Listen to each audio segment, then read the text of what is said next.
7h33, ND Notícias de volta. Paulo Alceu já está aqui para comentar a repercussão da fala do presidente Lula sobre o voto secreto no Supremo Tribunal Federal. Paulo. Pois é, o presidente já está na Índia, vai assumir o G20, mas deixou alguns assuntos aqui polêmicos.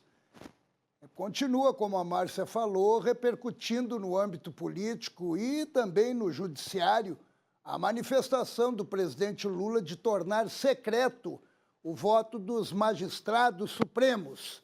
E vem gerando uma série de reações, principalmente depois da decisão monocrática do ministro Dias Toffoli de anular o acordo de leniência da Odebrecht, onde inclusive ele aparece na delação de Marcelo Odebrecht como amigo do meu pai.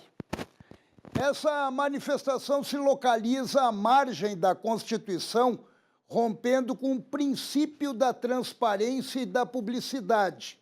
Não é o caminho mais adequado num sistema democrático. A Suprema Corte dos Estados Unidos, ao contrário do que pesadas autoridades do governo andaram afirmando, dá sim publicidade dos votos de seus magistrados na conclusão de um julgamento. O que não acontece por lá é o reality show. O que não acontece por lá é o desfile entre holofotes de emissoras de televisão alinhadas, de togados supremos, alguns visivelmente alimentando vaidades. O que não acontece por lá é ministro mandando recados em palestras e eventos, inclusive de temas que estão na pauta de julgamento. Esse comportamento, desviado da função, que provoca reações. E não o voto dos ministros, que por suas atitudes, na maioria das vezes, é de conhecimento público antecipado. Inclusive as colocações do ministro Dias Toffoli, dizendo que o acordo de leniência da Odebrecht era uma armação e a Lava Jato se localiza num dos maiores erros jurídicos da história do país, extrapolam a sentença técnica, estabelecendo-se muito mais no palanque político. Essas atitudes se tornaram comuns, infelizmente.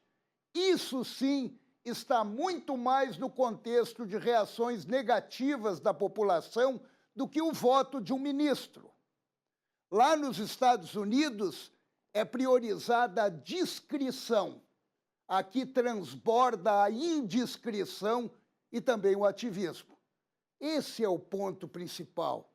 E não a defesa de que a sociedade não precisa saber como vota um ministro do STF. O ministro é contestado, isso sim, por suas atitudes.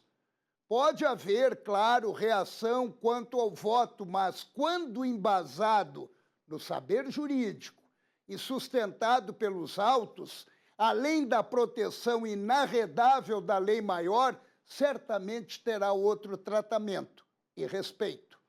O ativismo do STF, visível em seus recentes julgamentos, está provocando reações no Congresso. Extrapolou do pequeno núcleo de senadores que vinha manifestando críticas com o comportamento de determinados ministros que se sobrepõem a prerrogativas parlamentares, entre elas a criação de leis. Tanto que senadores, até então, digamos, um tanto omissos, passaram a debater matérias que afetam a Corte Suprema, como limitar poderes de decisões monocráticas, além de estabelecer um mandato para ministros do STF. Está mais do que na hora do Congresso exercer suas reais funções. Ou melhor, já passou da hora. Caso contrário, entregue as chaves para o STF